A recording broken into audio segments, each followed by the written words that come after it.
question fondamentale est celle de savoir, et après la COP 27 en Égypte, il y a quoi?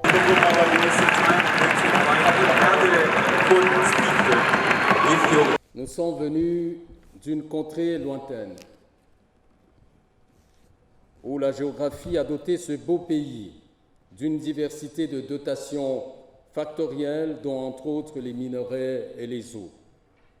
Cette contrée a la bénédiction naturelle de porter la source du fleuve Congo.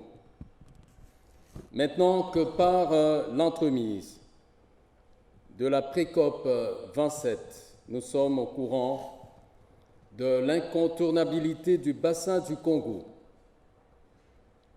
et des autres bassins tropicaux, maintenant que l'humanité se réveille, et se réveillant prend la mesure et est renseignée sur la bifurcation devant laquelle nous nous trouvons, celle du moment de décision engagée sous la recherche d'une augmentation de la température moyenne mondiale de 1,5 degré Celsius et la construction d'un avenir résilient.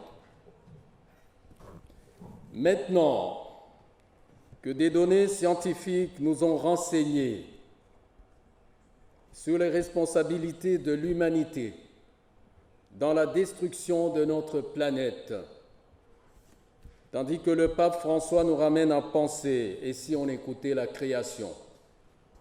Maintenant, le glas a sonné pour nous, les contemporains, pour des engagements, pour la lutte contre le réchauffement climatique, car il résonne encore très fort ce qu'en son temps a déclaré le président Barack Obama. Nous sommes la première génération qui ressent l'impact du changement climatique. Nous sommes la dernière génération qui peut faire quelque chose à ce sujet. Nous n'avons qu'une maison, nous n'avons qu'une planète, il n'y a pas de plan B. Il est évident que la Terre est faite pour nous et nous sommes faits pour la Terre. Et nous sommes faits de terre. La terre est à soumettre et à apprivoiser, non pas à détruire.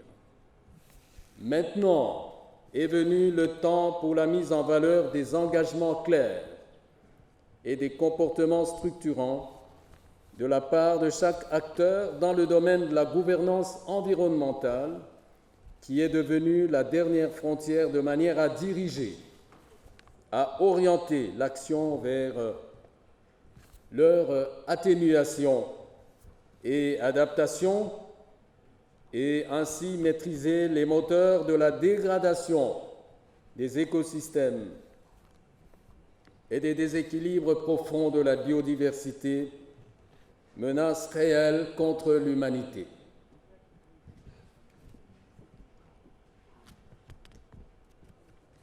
Distingués invités,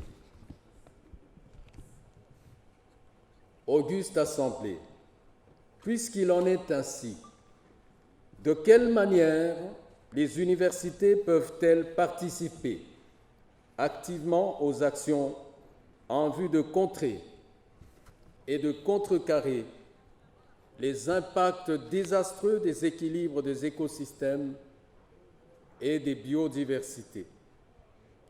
C'est sur le terrain de la connaissance, de la maîtrise des savoirs sur ces questions, c'est sur la capacité des universités à créer et à appuyer une opinion éclairée sur ces questions en vue d'un dialogue écologique. C'est en implantant et en impliquant la jeunesse, les étudiants et les étudiantes, par une formation éclairée, c'est en appelant à un renouvellement des paradigmes d'action des politiques publiques à l'interne et à l'externe que les universités peuvent et doivent jouer un rôle face à cette menace la plus grave pour notre planète. Et c'est une bataille que nous ne sommes pas en train de gagner, comme l'a dit si bien le secrétaire général des Nations Unies, M. Antonio Guterres. Ainsi, qu'est-ce que les universités peuvent faire? De la recherche-action à l'UNILO. L'Université de Lubumbashi mène des actions dans plusieurs domaines, dont l'impact dans le domaine de la lutte contre le réchauffement se doit d'être valorisé. C'est le cas des actions dans les secteurs que nous allons passer en revue sans citer tous les secteurs absolument. Ainsi, la gestion des forêts et des eaux dans le Katanga. Située dans l'aire géographique où se trouve la source du fleuve Congo, c'est à Kilela Balanda que se trouve cette source, l'UNILO s'est doté de l'Observatoire des forêts claires en RDC. L'OFCC est un espace multifonctionnel doté d'instruments scientifiques permettant la centralisation d'indicateurs au service de la connaissance, de l'évaluation et de la protection des forêts claires de la République démocratique du Congo.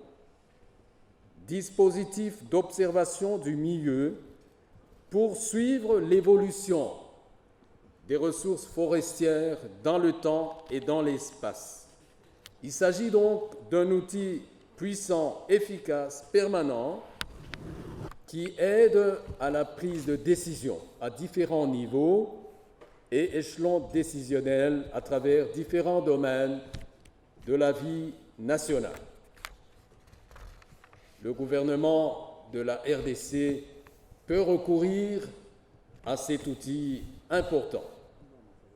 Une attention particulière peut être placée sur la protection urgente, maintenant, des cours d'eau et des sources d'eau, notamment la source du fleuve Kilela Balanda, d'autant plus qu'il est de plus en plus connu que cette source doit être absolument protégée pour l'instant. Nous avons comme outil, par ailleurs, le développement des techniques agricoles durables.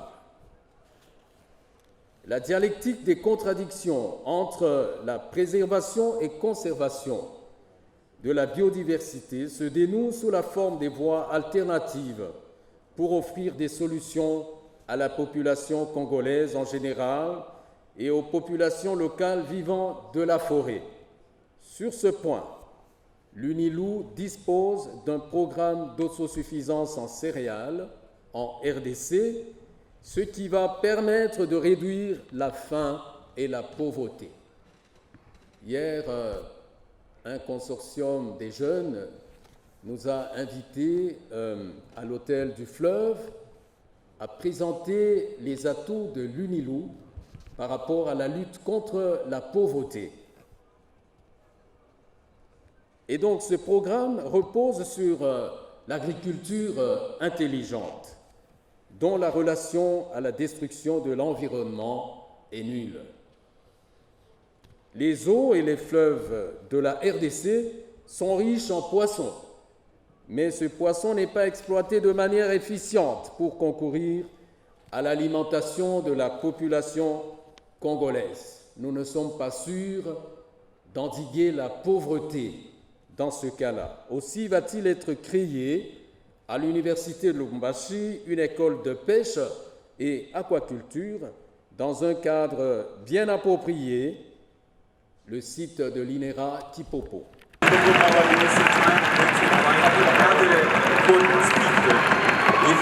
À supposer que l'on parle de la biodiversité et la santé de population, dans le souci de contribuer efficacement aux efforts nationaux de lutte contre le changement climatique, y compris en participant à la transition énergétique, l'UNILO possède des laboratoires, des centres et unités de recherche bien spécialisés dans la gestion durable de l'environnement, en ce qui concerne la protection de la biodiversité, les mines, le recyclage des déchets, la production des batteries écologiques à base de lithium, la prédiction des risques sanitaires, liées à l'exposition aux polluants de l'environnement, la gestion des tensions sociales dans un contexte de lutte pour la survie.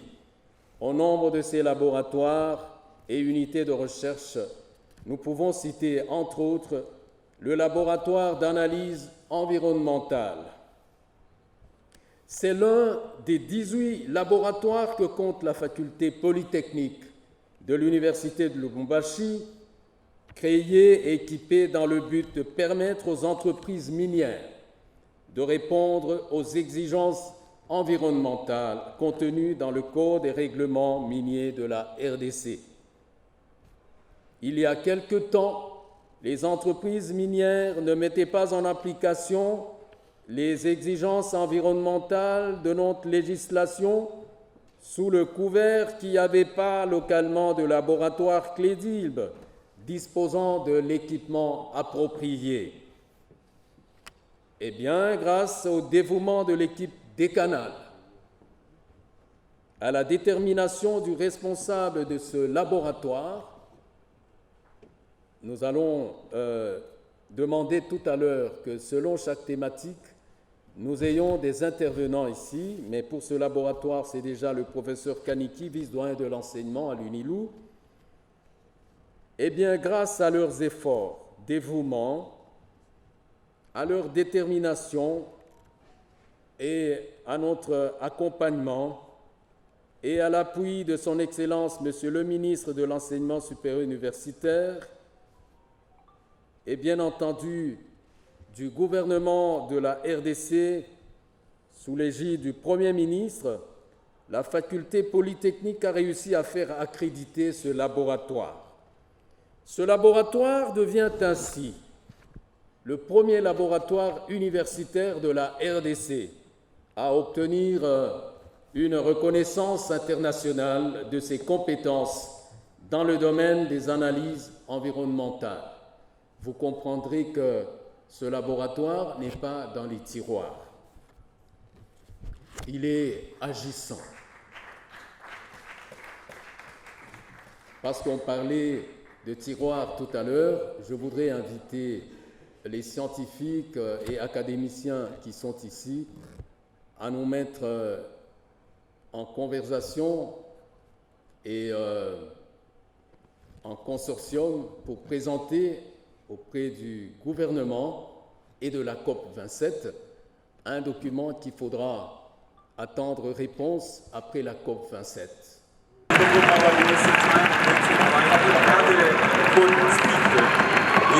Normalement, c'est quoi?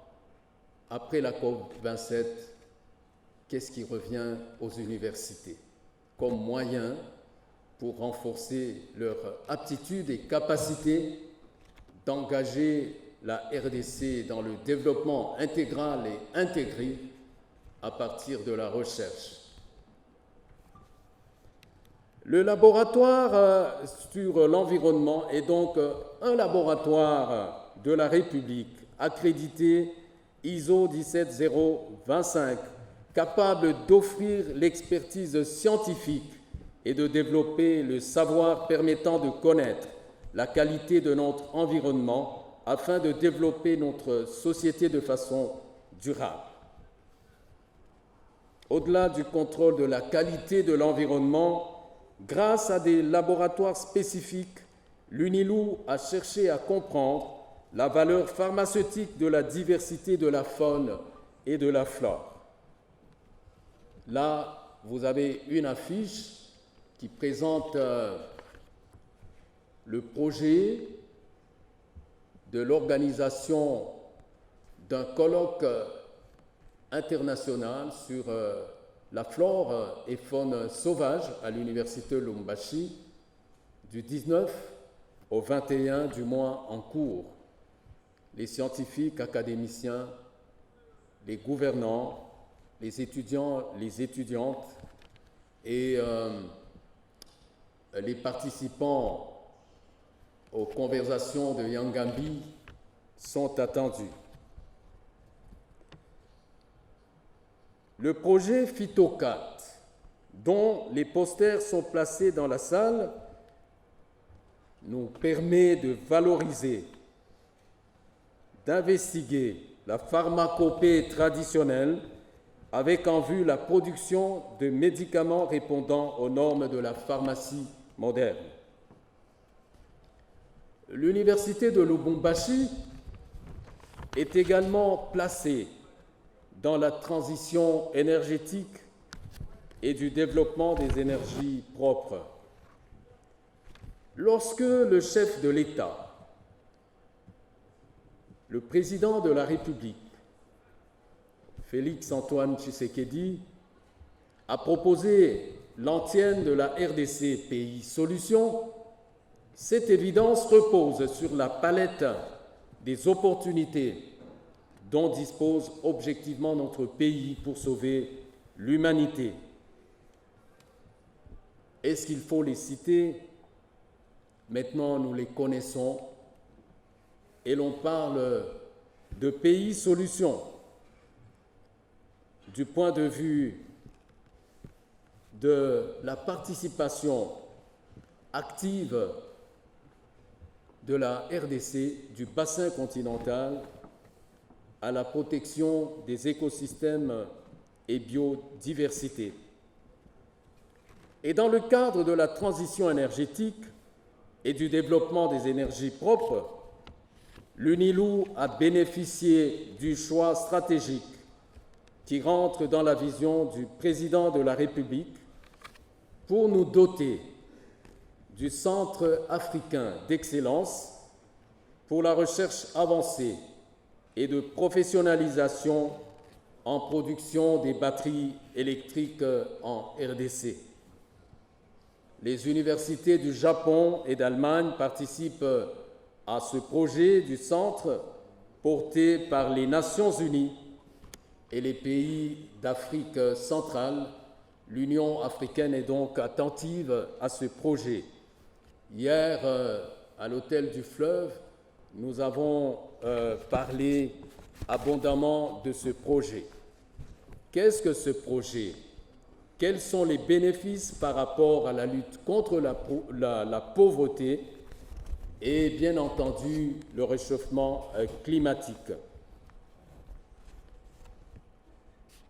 Ce projet nous permettra sans aucun doute de répondre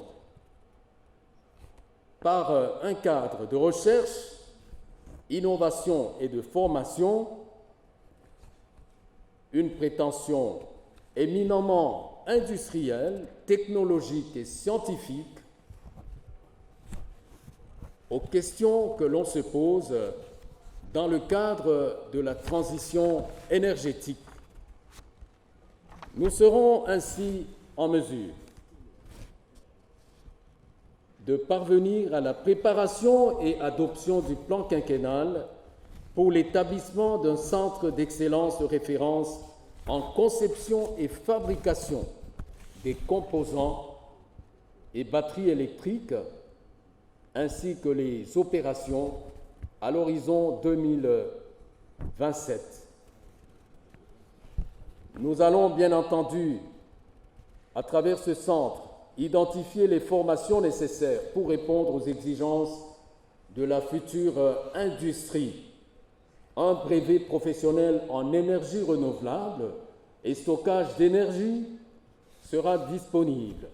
Un certificat professionnel pour les élèves ayant terminé la 12e en une option technique telle que l'électricité, l'électronique, la chimie, la mécanique, les sciences de matériaux. Un master professionnel en énergie renouvelable et stockage d'énergie, un programme de doctorat en énergie renouvelable et stockage d'énergie. Les curricula sont déjà montés et d'ici quelque temps, le laboratoire, plutôt le centre d'excellence, sera effectif. L'on rapporte que plus de 10 000 milliards de dollars, pour ceux qui aiment les chiffres, tourneraient autour des différentes activités s'emboîtant dans la chaîne de valeur de la production des batteries électriques, il s'agit d'une opportunité d'employabilité aussi pour les jeunes, et surtout si on y ajoute les atouts de la zone de libre-échange en Afrique.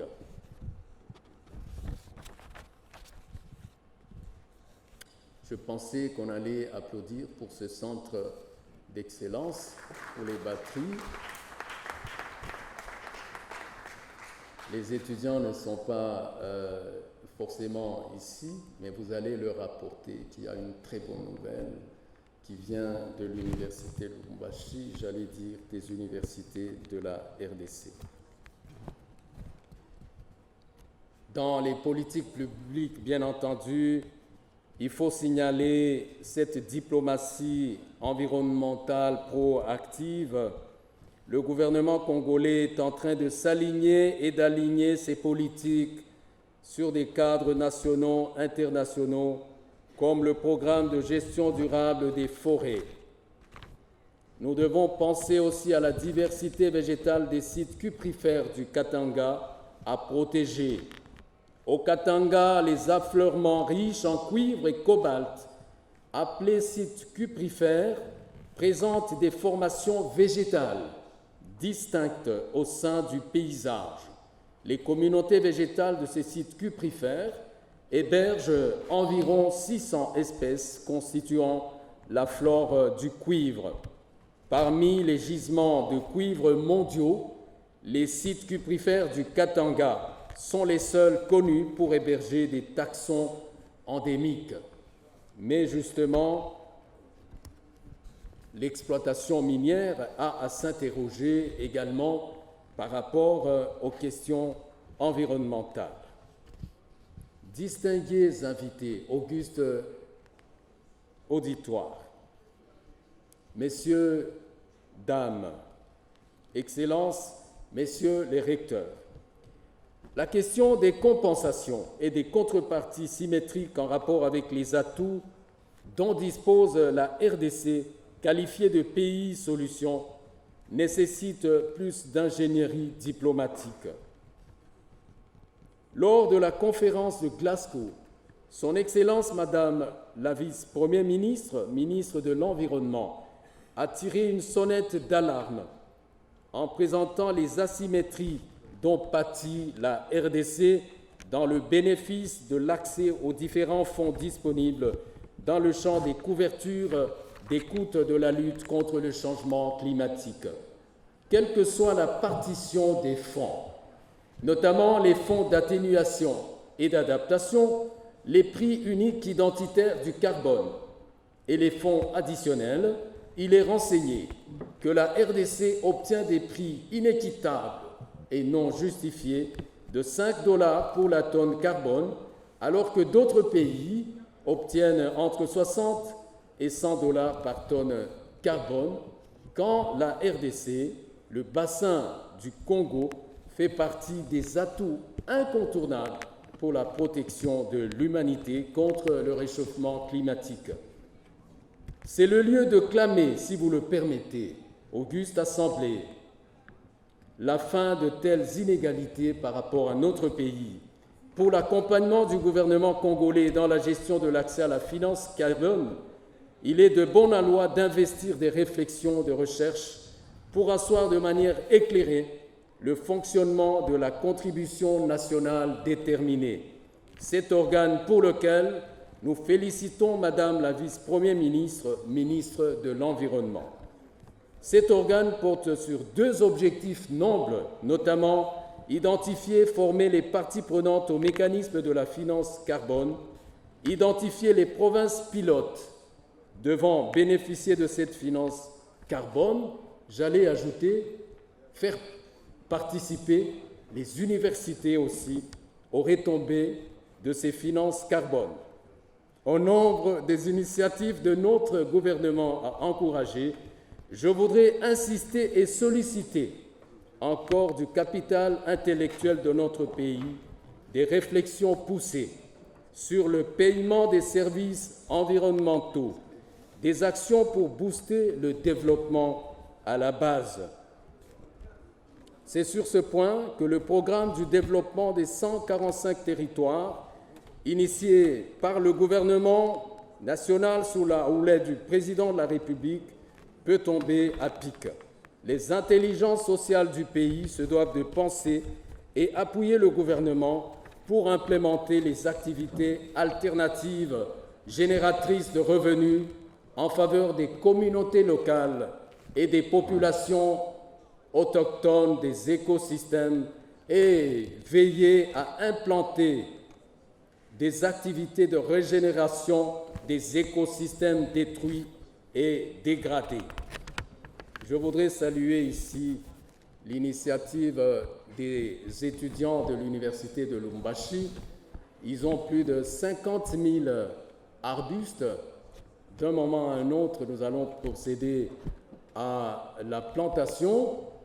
Ils ont 300 arbres fruitiers et ils ont aussi d'autres atouts, notamment se rendre dans la concession de l'UNILOU 2, les 8000 hectares, pour procéder à la valorisation de ce site du point de vue de la protection de la source de la rivière Lubumbashi. Distingués invités, auguste auditoire, Excellences, Messieurs les recteurs, Messieurs le chef d'établissement, chères étudiantes, chers étudiants, nous n'avons que quelques jours pour connaître le démarrage de la COP 27. Il est de notre devoir de prendre rapidement des décisions qui engagent l'avenir de l'humanité. Il est plus qu'urgent d'agir maintenant pour éviter des catastrophes futures. Le coût de l'inaction sera plus important que le coût des actions que nous devons prendre pour réduire l'émission des gaz à effet de serre. J'ose espérer que les préoccupations des populations de la RDC et d'ailleurs qui sont victimes du changement climatique seront prises en compte durant ces travaux de la COP 27 qui devront aboutir à un accord universel, juste, équitable et qui entend considérer la menace à la paix et à la sécurité internationale à travers l'atteinte contre l'équilibre des écosystèmes et de la biodiversité, moteur du réchauffement climatique. Il y a sans doute une question que l'on se pose encore et qui se posera. Et après la COP 27, quoi? Je remets cette question à nous tous parce que chacun d'entre nous constitue aussi une solution par rapport à la protection des écosystèmes et des biodiversités. Je voudrais saluer la participation ici de chacun d'entre nous. En même temps, j'appelle les scientifiques de l'Université Lubumbashi, si vous permettez, Auguste, modérateur, qu'ils viennent ici présenter ces projets que nous n'avons que cités.